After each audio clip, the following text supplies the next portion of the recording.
Pakistan Peoples Party Sukkur house के अगवान सैयद ज़ाहिद हुसैन शाह बुखारी चयो है त पीपी क़यादत ऐं सखर हाउस जी हिदायतुनि तहत अवामी ख़िदमत वारो कमु जारी आहे।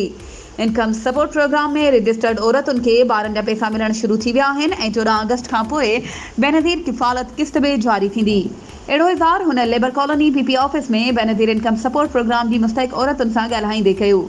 ज़ाहिद शाह बुखारी जो वधीक चवणु हुयो त हलंदड़ महीने अगस्त में किस्त जारी थी आहे, जंहिंमें ॿारनि जी पढ़ाई जी रक़म मिली रही आहे। जिन औरतुनि सर्वर नाहे कराई त उहे ऑनलाइन रजिस्ट्रेशन कराइण लाइ लेबर कॉलोनी पीपी ऑफिस में अचनि त इन्हनि जा फॉर्म भरिया वेंदा। मोहतरमा शहीद जे नाले सां मनसूब किफ़ालत प्रोग्राम जारी आहे, जंहिंमां ग़रीब औरतूं मुस्तफ़ीद थींदियूं रहंदियूं।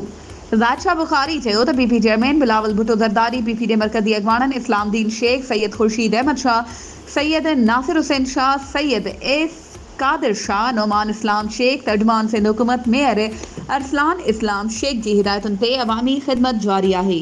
वधीक ख़बरुनि ऐं अपडेट्स जे लाइ असांजे चैनल खे सब्सक्राइब कयो ऐं हा, बेल आइकन खे प्रेस करणु न विसारिजो त जीअं असांजी हर नई अचण वारी वीडियो तव्हां ताईं पहुची